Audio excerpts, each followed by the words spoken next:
Bismillahirrahmanirrahim. Assalamualaikum warahmatullahi wabarakatuh.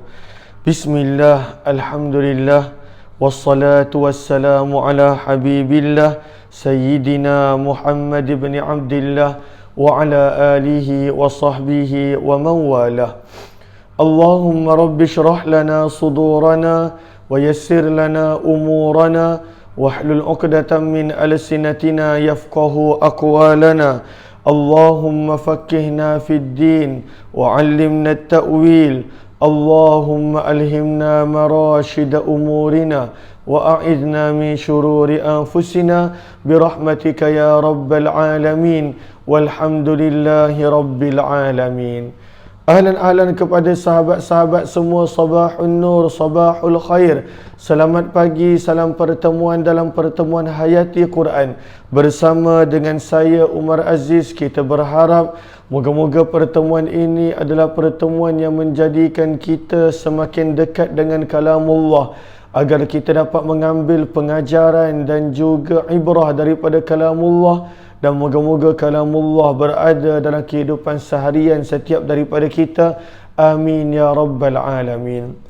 Apa kata kita mulakan pertemuan Hayati Quran ini dengan sama-sama kita perbetulkan dahulu niat. Moga-moga pertemuan kita adalah kerana Allah Subhanahu wa taala. Nawaitu ta'alluma wa ta'lim wa tadhakkura wa tadhkir والنفع والانتفاع والإفادة والاستفادة والحث على التمسك بكتاب الله وسنة رسول الله صلى الله عليه وسلم والدعاء إلى الهدى والدلالة على الخير ابتغاء وجه الله ومرضاته وقربه وثوابه آمين آمين يا رب العالمين. Ahlan kepada sahabat-sahabat semua, Kak Hamimah Mohsen, Zuraida Siddiq, Cikgu Kapten, Bunga Lawang, Al-Fadhil Ustaz Kamil, Aminah Hitam, Munira Ahmad, Laila Umar, Syamsiah Saleh, Zimahdun, Faridah, Nurizah, Kak Laila Umar, Wan Nurazian, Atikah Farziana, Siti Nurzana Ta'wil, Syamsiah Saleh, Khasimah Yaakob, kemudian Kak Zaliha Kamaruddin, Jamaliyah Manab, Syamsiah Saleh, Ana Sukaimi, Syed Mahizan, Salabiyah Sa'ad, Zulfian Isma Mirza, Ana Sukaimi, Sewiyah Adnan, Kak Safiyah Sapian dan juga Kak Salina Muhammad Noor. Waalaikumsalam warahmatullahi wabarakatuh kepada semua yang memberi salam. Terima kasih kerana melapangkan masa bersama dalam program Hayati Quran. Mohon jasa baik untuk bantu share, bantu untuk kongsi, bantu untuk sebar luas serta tag rakan-rakan yang lain insya-Allah. Hari ini kita telah tiba pada ayat yang ke-72. Kita telah tiba pada ayat yang ke-72 pada muka surat 136 pada surah yang ke-6 iaitu surah Al-An'am. Mohon sahabat-sahabat catatkan di ruang komen muka surat 136 ayat yang ke-72 daripada surah yang ke-6, surah Al-An'am. Ahlan kepada yang baru bersama, mohon jasa baik untuk bantu share. Waalaikumsalam kepada semua yang memberi salam. Lalu kita telah tiba pada muka surat 136, surah yang ke-6 iaitu surah Al-An'am dan juga pada ayat yang ke-72. Firman Allah Subhanahu wa taala, A'udzu billahi minasyaitonir rajim. Wa an aqimus salata wattaquh wa huwa alladhi ilaihi tuhsyarun. Lalu ini adalah ayat yang ke-72. Mohon jasa baik para sahabat maklumkan juga bagaimana suara saya. Adakah suara saya jelas? Saya harap suara saya adalah jelas pada pagi ini. Lalu firman Allah Subhanahu wa taala setelah kita baca ayat 71, Ayat 71 bagaimana Allah memerintahkan Nabi dan orang beriman ketika mana diajak oleh orang-orang musyrik, oleh orang-orang yang tidak beriman supaya meninggalkan Nabi dan masuk pada ajaran mereka, meninggalkan Islam dan masuk pada ajaran mereka. Maka Allah suruh orang-orang beriman untuk menjawab, katakanlah wahai Muhammad, anad'u, adakah patut aku menyeru selain daripada Allah benda-benda, sembahan-sembahan, perkara-perkara yang tidak memberi manfaat kepadaku dan juga tidak memberi mudarat kepadaku? Dan adakah patut aku kembali ke belakang selepas daripada Allah memberi petunjuk kepadaku? Dan kemudian Allah memberi perumpamaan pada ayat semalam yang kita baca, ayat 71. Orang yang kembali murtad hakikatnya adalah orang yang hairan, orang yang bingung. Orang yang kembali murtad adalah hakikatnya orang yang telah dikuasai oleh syaitan. Lalu Allah berikan perumpamaan, kalladzi, perumpamaannya adalah seperti orang istahwathu, telah menguasainya, telah menyesatkannya, asyaitanu, syaitan, fil ardi, pada bumi, pada tempat, hairan, yang mana dia berada dalam keadaan bingung, kebingungan. Kemudian firman Allah, dalam keadaan begitu, walaupun ada orang yang mengajaknya kepada kebaikan, dia tetap tidak menghiraukan dan mengabaikan. Firman Allah, lahu, baginya, untuknya, ashab, adanya teman-teman, adanya kawan-kawan yang mengajaknya untuk kembali kepada petunjuk dengan kata-kata mereka, iktina, bersamalah dengan kami, datanglah kepada kami, ikutlah kami. Namun firman Allah, sesungguhnya petunjuk Allah lah petunjuk yang sebenar. Dan kemudian pada hujung ayat yang ke-71, firman Allah, wa umirna, dan kami diperintahkan, linuslima, supaya, agar menyerahkan diri, li rabbil alamin, kepada Tuhan semesta alam. Maka itu adalah perintah yang pertama. Perintah yang kedua, ini yang kita nak masuk pada ayat yang ke-72.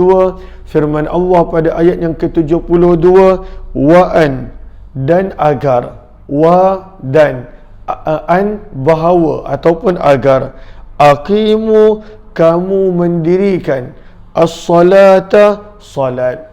Maka di sini terjemahannya, wa an aqimus salah, dan agar kamu dan bahawa kamu mendirikan salat. Maka di sini dalam tafsir Al-Wasit disebutkan, wa fi takhsisis salati bizzikr, dan pada pengkhususan salat pada sebutan berbanding perintah-perintah Allah yang lain. Seterusnya, bagaimana salat itu diatafkan ataupun disambungkan selepas perintah untuk menyerah diri kepada Allah. Yang mana kita nampak wa pada an aqimus salah, ianya adalah sambungan daripada wa umirna. Lalu apa yang ada pada wa umirna linuslima rabbil alamin, terjemahan yang sama ada padanya. Apa maksud dia? Dia akan menjadi begini, wa umirna, dan kami diperintahkan, linuslima, supaya, agar menyerahkan diri kepada Tuhan semesta alam. Wa an aqimus salah, lalu terjemahannya akan menjadi, dan kami diperintahkan agar, untuk mendirikan akan salat. Lalu itu maksud ataf. Lalu pada ayat tentang salat, Allah khususkan salat berbanding daripada ibadah-ibadah dan syariat yang lain.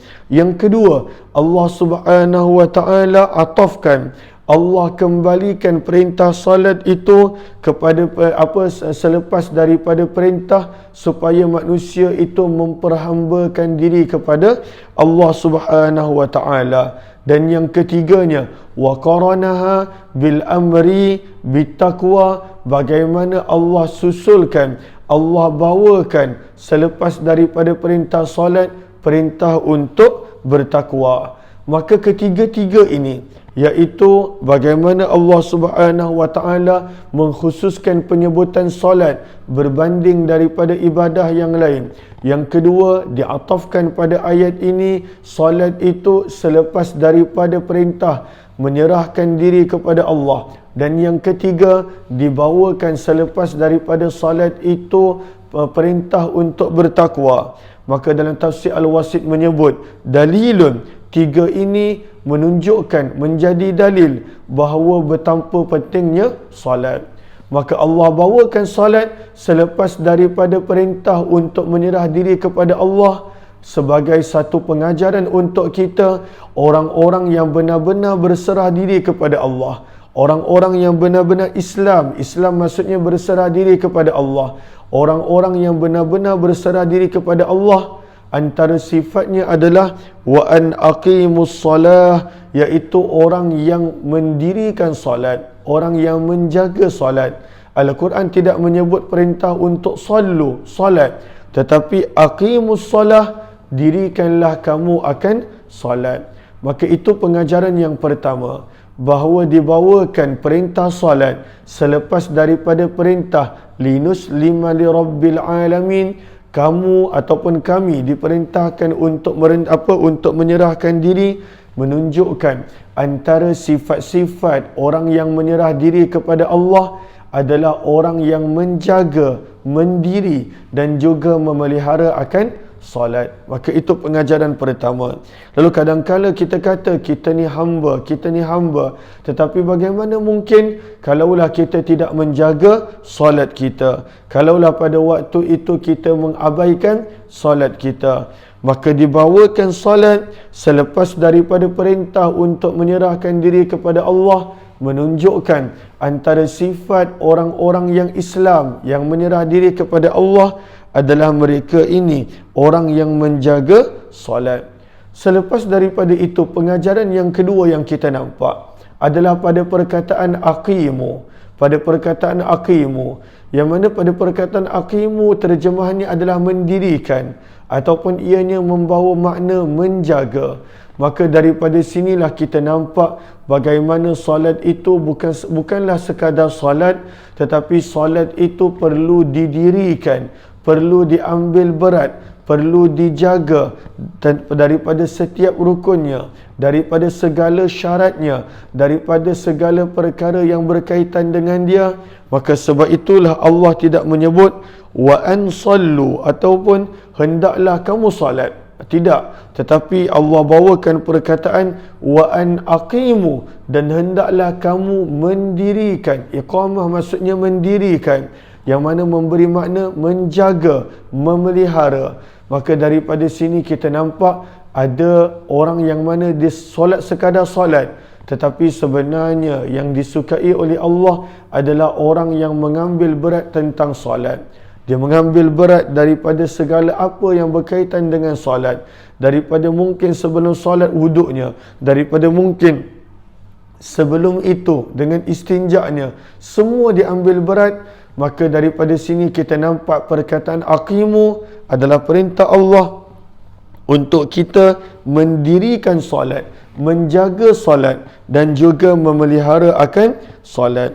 Maka ini adalah pengajaran yang kedua. Pengajaran yang pertama tadi kita nampak ketika mana solat dibawakan selepas daripada perintah untuk menyerahkan diri, menunjukkan bahawa antara sifat-sifat orang yang menyerah diri kepada Allah, dia akan menjaga solatnya. Dan pengajaran yang kedua kita dapat bagaimana Allah tidak menyebut supaya solat sahaja, sallu, solat, tetapi Allah memerintahkan untuk mendirikan solat dan juga menjaga solat. Kemudian firman Allah, perintah yang ketiga, firman Allah, wattaqu, dan bertakwalah kamu kepada Allah. Bertakwalah kamu kepada Allah. Maka daripada sini kita nampak bahawa dibawakan ini selepas daripada solat, yang mana kita nampak pengajarannya adalah antara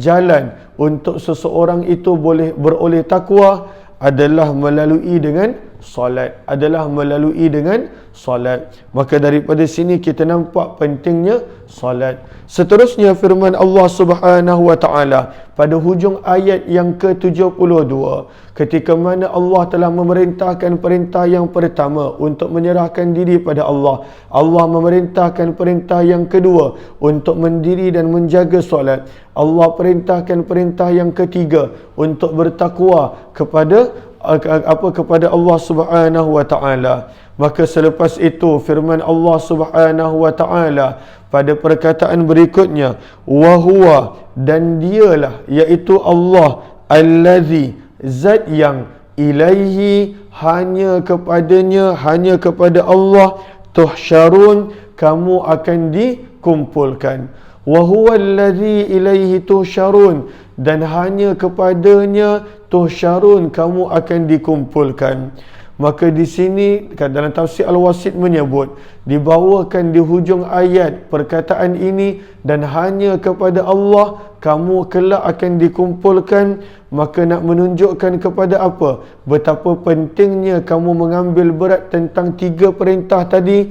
Perintah menyerahkan diri kepada Allah, perintah untuk menjaga dan mendiri solat, dan juga perintah untuk pada waktu itu bertakwa. Kenapa? Kerana Allah mengingatkan kita, wa huwallazi, dan dialah zat yang, ilaihi, hanya kepadanya, tuhsyarun, kamu akan dibangkitkan, kamu akan dikumpulkan. Lalu sebab itu dalam tafsir Al-Wasit disebut, lalu dibawakan perkataan ini mujibah, untuk memaklumkan limtisal, bahawa pentingnya untuk untuk melakukan apa yang Allah telah perintahkan, minal umuri salasah, daripada 3 perintah sebelum ini. Kenapa? Sebab setiap daripada kamu wahai manusia akan kembali kepada Allah, akan disoal oleh Allah, dan pada waktu itu akan menjawab di hadapan Allah Subhanahu wa taala. Maka 3 perintah ini Allah tutupkan, yang mana 3 perintah ini adalah perintah yang penting, iaitu menyerahkan diri kepada Allah, solat, dan juga bertakwa. Kerana 3 perintah ini Allah ingatkan, dan juga perintah-perintah yang lain.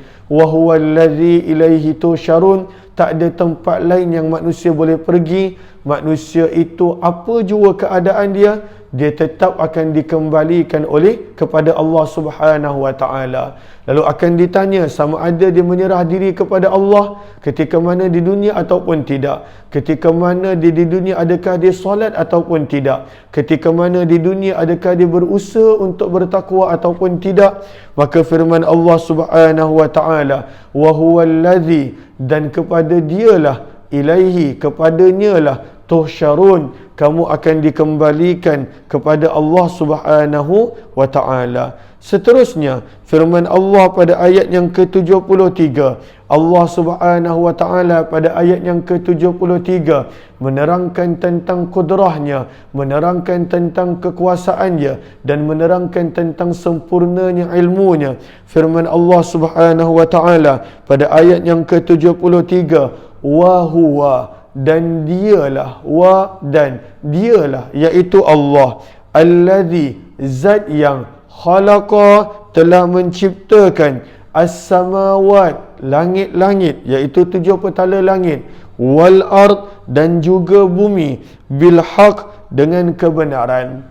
Maka ketika mana Allah telah menerangkan kepada manusia apakah yang jawapan manusia patut berikan, orang beriman patut berikan kepada orang yang mengajak mereka untuk meninggalkan agama Allah. Dan Allah juga telah menerangkan apakah kehendak Allah daripada manusia, iaitu Allah nak manusia ini bersifat hamba, menyerah diri. Allah nak manusia ini untuk menjaga, mendirikan salatnya. Allah nak manusia ini untuk berusaha mencari jalan takwa. Maka firman Allah pada ayat yang ke-73, selepas daripada menerangkan kepada manusia yang mana manusia ini akan kembali kepada Allah, Allah berkuasa untuk mengumpulkan manusia kelak. Firman Allah, wa huwa, dan dialah zat yang telah menciptakan langit dan bumi. Kata Alusi rahimahullahu ta'ala, apabila Allah menceritakan yang Allah telah menciptakan langit dan bumi, sebenarnya Allah subhanahu wa ta'ala pada waktu itu nak menjelaskan yang mana Allah menciptakan segala apa yang ada di langit dan di bumi. Sebab itulah kata Alusi rahimahullah, wala'allahu urid bi khalqihima, yang dimaksudkan pada firman Allah, mana-mana firman Allah, Allah telah menciptakan langit dan bumi, yang Allah ingin untuk terangkan adalah bahawa Allah telah menciptakan segala makhluk yang ada padanya.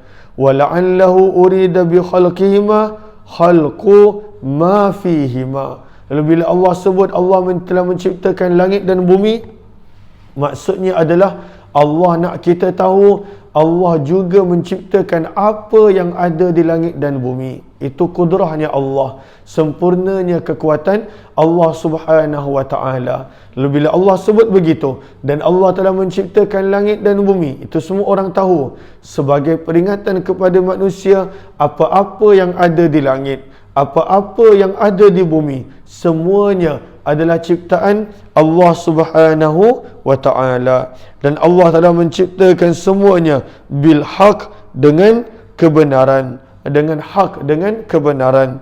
Seterusnya firman Allah subhanahu wa ta'ala, wa yauma, dan pada hari, yaqulu, yang Allah akan berfirman, kun, jadilah kamu, fayakun, maka jadilah ia. Di sini Allah subhanahu wa ta'ala menerangkan tentang kudrahnya, bahawa apa yang Allah kehendaki pasti akan jadi. Maka sebab itulah disebutkan di sini, ai wa qada'uhu, ketetapan Allah pada waktu itu kain, pasti akan berlaku. Maka tidak ada benda yang mana Allah inginkan kecuali ianya pasti akan berlaku. Menunjukkan kepada manusia bahawa manusia berada di dunia pada waktu itu hendaklah mentaati perintah Allah, hendaklah menyerahkan diri kepada Allah, hendaklah beribadah kepada Allah, hendaklah pada waktu itu bertakwa, menjalani kehidupan yang bertakwa. Kenapa? Allah menerangkan kepada manusia betapa kuatnya, betapa kudrahnya, betapa sempurnanya kudrah Allah. Wa yauma, dan ingatlah pada hari yang yaqulu, Allah berfirman, kun, maka pada waktu itu apa yang Allah kehendaki, jawapannya adalah fayakun, ianya pasti akan berlaku. Sebab itu dalam tafsir Al-Wasit disebut wal jumlah, apa yang kita sedang baca daripada permulaan ayat 73, bayan, adalah sebenarnya penerangan liqudratihi, tentang kudrah Allah subhanahu wa ta'ala. Bagaimana Allah subhanahu wa ta'ala mampu untuk mengumpulkan ala hasyri, untuk mengumpulkan al-makhluqat, semua jenis manusia, biqauni, kerana Allah tidak perlu bersusah payah untuk mengumpulkan manusia. Kerana apa? Kerana Allah itu apa yang Allah kehendaki, fayakun, pasti akan berlaku. La yatakhallafu an amrih, tidak ada yang boleh menentang kehendak Allah. Maka apa yang Allah kehendaki, huwal waqi', itulah yang pasti akan berlaku. Lalu Allah terangkan perkataan wa yauma, pada hari yang wa yauma yaqulu kun fayakun, pada hari yang apa yang Allah nak pasti akan berlaku. Kerana manusia mungkin tertanya, macam mana nak dikumpulkan semua manusia? Sebab ayat sebelum itu kita sebut bahawa kepada Allah lah akan tuhsyarun, berkumpulnya segala manusia. Bagaimana segala manusia nak dikumpulkan balik, padahal mereka ini meninggal dunia pada waktu yang berbeza. Ada yang mungkin pada waktu itu telah dimakan oleh binatang. Bagaimana nak kumpulkan semua manusia? Kat dunia ni nampak bila manusia ramai huru-hara. Tidak. Pada hari itu Allah tidak perlu buat apa-apa. Maka pada waktu itu kehendak Allah, maka semua yang Allah kehendaki pasti akan berlaku. Maka ayat ini sebenarnya nak menerangkan tentang kudrah Allah, yang mana mahsyar pasti akan berlaku, pengumpulan semua manusia, tak kira berapa bilangan dan jumlah mereka, di satu padang yang luas, di satu tempat, itu pasti berlaku. Sebab itu Allah ingatkan manusia kembali kepada kudrah Allah, bagaimana Allah telah menciptakan apa-apa yang di langit, bagaimana Allah telah menciptakan apa-apa di bumi. Itu semua ni adalah ciptaan Allah. Sebab itu kita baca tadi, wa huwallazi khalaqas samawati wal arda bil haqq. Manusia kena ingat sempurnanya kudrah Allah, semua ini berada pada ciptaan Allah Subhanahu wa taala. Dan berkenaan tentang mahsyar, ianya bukanlah sesuatu yang sukar buat Allah, ianya bukanlah sesuatu yang susah buat Allah. Kenapa? Wa yauma yaqulu kun fayakun, apa yang Allah kehendaki pasti akan berlaku. Lalu Allah mengingatkan manusia untuk pada waktu itu mentaati kehendaknya, kerana manusia itu pasti akan dikumpulkan di hadapan Allah Subhanahu wa taala. Seterusnya firman Allah Subhanahu wa taala, walahul mulk yauma yunfakhu fis sur. Firman Allah Subhanahu wa taala, pada hari tersebut manusia takkan lagi berani seperti mana di dunia. Kenapa? Firman Allah, walahu, wa dan lahu, baginya. Tetapi kerana didahulukan apa yang sepatutnya didatangkan kemudian, taqdimu ma haqquhu ta'khir yufidul hasar, maka pada terjemahannya ada terjemahannya walahu, dan hanya bagi Allah, dan hanya untuk Allah, al-mulku, kekuasaan, kerajaan, yauma, pada hari, yunfakhu, akan ditiupkan, fisur, pada sangkakala. Itulah pada waktu itu tak ada dah manusia dia nak berbangga dengan apa yang dimiliki, daripada kekuasaannya, daripada kerajaannya, daripada pemerintahan dia. Maka pada waktu itu dalam tafsir Al-Wasit disebut wa taqyidu, dan kenapakah taqyid, ikhtisasil mulk, dan dikhususkan perkataan kerajaan, kekuasaan pada hari kiamat. Kenapa? Kerana pada hari itu terputuslah segala jenis sangkaan manusia yang dia berkuasa. Dah tak ada dah. Kat manusia ni, manusia boleh berbangga, ini kerajaan aku, ini kekuasaan aku, ini adalah aku, ini adalah aku. Dekat dunia, padahal segalanya adalah milik Allah. Manusia berani berkata begitu di dunia. Tetapi kenapakah dia khususkan al-mulk ataupun kekuasaan dan kerajaan pada hari akhirat? Maka firman Allah Subhanahu wa taala, walahul mulku, dan hanya baginya, hanya untuk Allah, al-mulk, kerajaan, yauma, pada hari, yunfakhu, akan ditiupkan, fissur, pada sangkakala, iaitu pada hari akhirat. Sebab itulah firman Allah mengingatkan manusia bahawa di dunia ini Allah layan manusia dengan baik.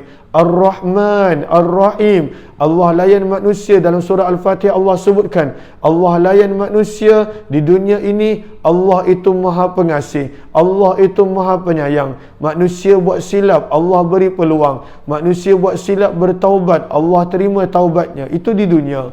Tetapi selepas daripada itu Allah mengingatkan manusia, Maliki Yaumiddin, pada hari pembalasan Allah lah raja. Pada hari pembalasan Allah lah yang berkuasa. Pada waktu itu akan diberikan hukuman kepada yang bersalah, akan diberikan balasan kepada yang mana mentaati perintah Allah Subhanahu wa taala. Maka sebab itu kalau kita perasan daripada ayat penghujung ayat 71 dan juga ayat 72, Allah menerangkan tentang 3 perintah yang mana Allah sebutkan: menyerahkan diri kepada perintah Allah, yang kedua salat, dan yang ketiga menjalani kehidupan yang bertakwa. Selepas daripada itu Allah ingatkan, kenapa mesti buat apa yang Allah suruh?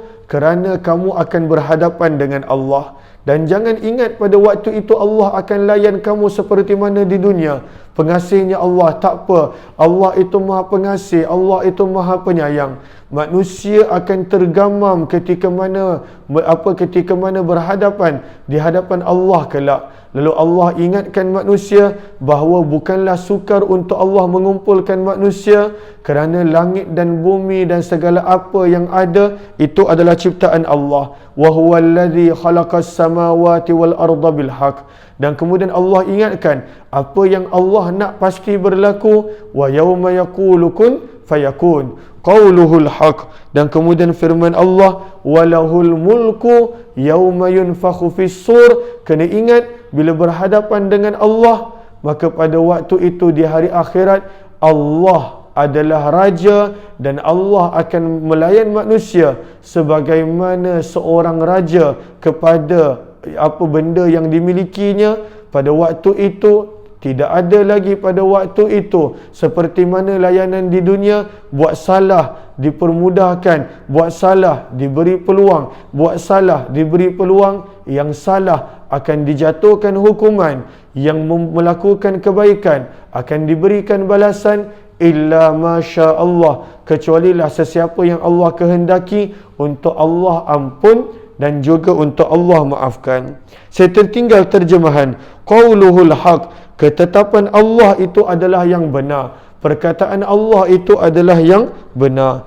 Lalu Allah tutup ayat yang ke-73 menerangkan yang manusia akan berhadapan dengan Allah. Firman Allah Subhanahu wa taala pada ayat yang ke-7 penghujung ayat 73, selepas Allah menerangkan betapa berkuasanya Dia, selepas Allah menerangkan betapa sempurnanya kudrahnya, maka Allah terangkan pada hujung ayat yang ke-73 yang mana ilmu Allah sangat sempurna.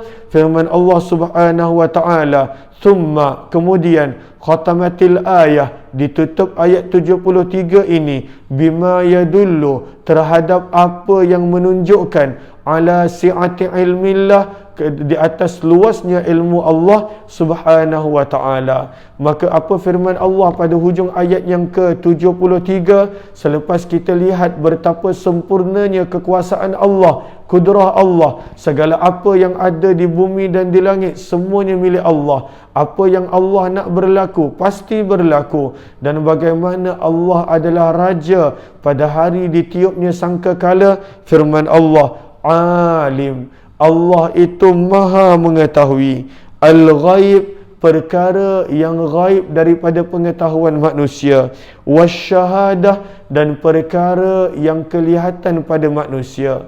Semua benda Allah tahu, sama ada benda itu manusia nampak ataupun benda itu manusia tak nampak. Didahulukan perkara yang manusia tak nampak, iaitu ghaib, berbanding dengan syahadah, kerana benda yang manusia tak nampak lebih banyak, lebih detail berbanding dengan benda yang manusia nampak. Firman Allah, alimul ghaib, Allah lah zat yang maha sempurna, maha mengetahui akan al-ghaib, akan pengetahuan perkara yang ghaib, perkara yang manusia tak nampak.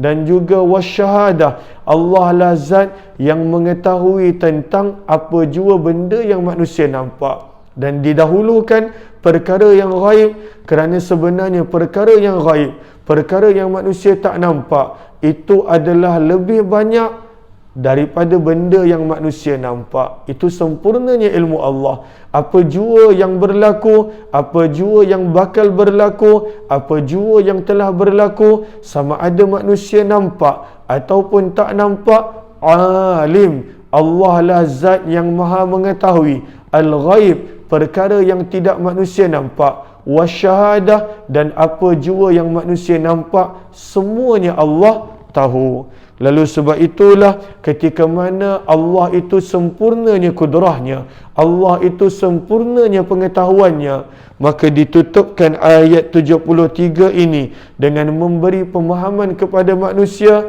Lalu bila sempurnanya kudrah Allah, bila sempurnanya ilmu Allah, maka kena faham apa jua yang Allah buat adalah sempurna. Apa jua yang Allah buat ada sebabnya. Apa jua yang Allah buat, maka Allah buat dengan sebaik mungkin. Sebab itulah firman Allah, wa huwal hakim, dan dialah, iaitu Allah al-hakim, yang maha bijaksana. Allah tidak mengazab manusia terus di dunia, ada sebabnya, kerana Allah maha bijaksana. Allah tidak beri langsung peluang ketika mana di hari akhirat bila manusia berhadapan dengan Allah, kerana Allah tahu itulah yang sepatutnya. Allah maha bijaksana. Sempurnanya kudrah Allah, tidak mengazab manusia ketika mana di dunia. Walaupun sempurnanya pengetahuan Allah menunjukkan betapa bijaksananya Allah Subhanahu wa taala.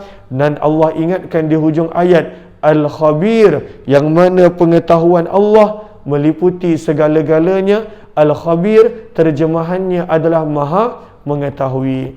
Lalu inilah beberapa ayat yang mana memberi pemahaman kepada kita, tidak ada apa yang berlaku di dunia kecuali itu berlaku dengan kehendak Allah dan berlaku dalam pengetahuan Allah, dan semuanya Allah lakukan dengan penuh bijaksana dalam keadaan Al-Khabir. Allah itu maha mengetahui. Moga-moga insya-Allah dengan kita membaca ayat-ayat ini, bertambahnya kepercayaan kita kepada Allah, bertambahnya iman kita kepada Allah.